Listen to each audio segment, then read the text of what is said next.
Instruction video on this Farmtrac. We'll start right at the front here.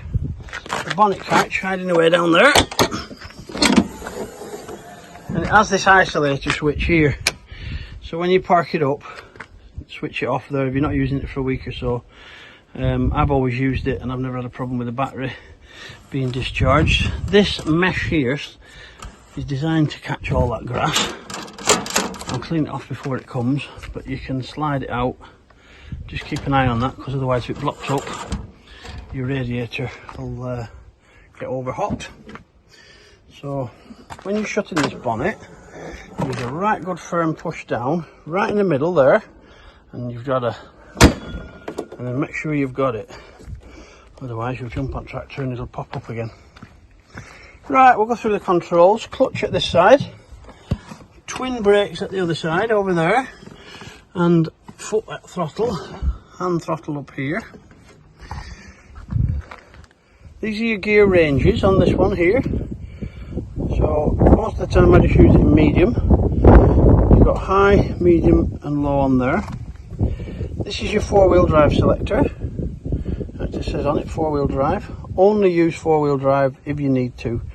Unless you're in muddy stuff, run around in two-wheel drive all the time to make sure you're not putting strain on your transmission. This is your handbrake. You pull it on like that and you release it like that. This is your PTO. So you need the clutch in to operate the PTO. I'll probably do another video once we've got the mower on the back for you. But all you need to worry about is putting it in 540 there to spin the mower. It will not start if that is engaged. It needs to be in neutral. It's a mistake I've made myself. You sat up here, you've made sure you've got all your other neutrals, you've got your foot on a clutch, there's nothing happening. Just check your PTO's not engaged there because it won't start. We'll go around the other side. Front nose weights there, look. Now what I meant by twin brakes was, if you're in a really tight spot, you can separate these brakes by doing that, and you can brake on one side or the other, and that'll allow you to get around a really tight turning circle. This pedal here is for your diff lock. If you get stuck, really stuck, four-wheel drive won't pull you out. You get your heel on that and it locks the two back wheels together and hopefully pulls you out. So this is those were the range gears over there. This is your ordinary gearbox here, look. It's all numbered up. It's a H box, you can see it slides in between. Most of the time I drive around in second, which is where it was when we got to it. And that's got to be neutral as well. I'll show you when I start it in a minute. This one's for draft control. You don't really need to worry about this unless you're going to go ploughing. Just leave it there. It just differs the amount of pressure that's on the plough. So just leave it there and use this one for lifting and lowering the lift arms. That's all you need to concern yourself with. Now this lever here is for what's called the spool valves on the back. It's a 3-position. It really wants to be in the middle like that all the time. If you sat on the tractor and you can hear the hydraulics humming, it means this has been knocked down with your elbow. It does happen. Just lift it back up into the neutral position. You should only be in one position or the other if you're actually using hydraulics on the back. And that's where you connect up a log splitter or anything else that you want to connect. And that lever there allows you to put power to that. So like I said, if you sat there and you can hear it going woo, it's probably caught that with your elbow there.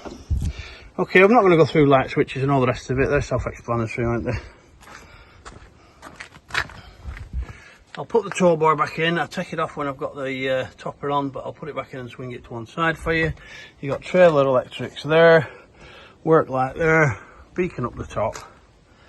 Right, I'll put the topper on for you, and we'll just show you how to, just show you how to start it. And then we'll put the topper on. Right, you've got to be in neutral, and it's real finicky. So what you might find you have to do, you're sat here, you've got your foot on the clutch, you sat here and it's like, oh, it won't start. You'll have to just fiddle with these gear sticks. It's a bit of a nuisance, but you get used to sitting here and wiggling them. I've isolated the battery. Give me 1 second.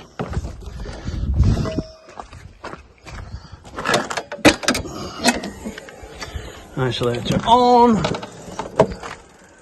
Firm shut of the bonnet.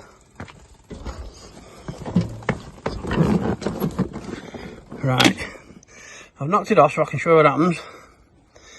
You turn it on and it checks everything. Watch all the gauges.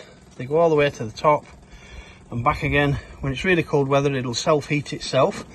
And then, as I said, you've got to have all your neutrals, clutch in and it'll start.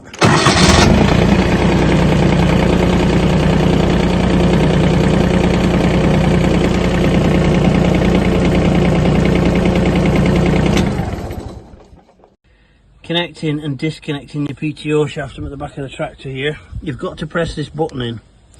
Now I ain't going to tell you it's going to be easy to get your hand to it when it's on or when you're putting it on, but if you don't press that button your prop shaft ain't coming off.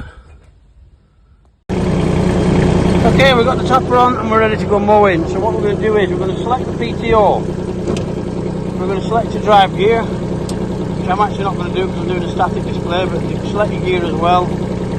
Staying put. Now ease up on that clutch, don't slam it up or you'll snap the safety pin that's in that PTO shaft, the shear pin it's called. So just go nice and steady because you're going to get this machine spinning nice and slowly, and that's us away. Just steady up on the clutch. That's your 540, that's what you need for this machine. This is like the back one's in economy mode or something, I've never used it, just use that one. It's off and doing its job now.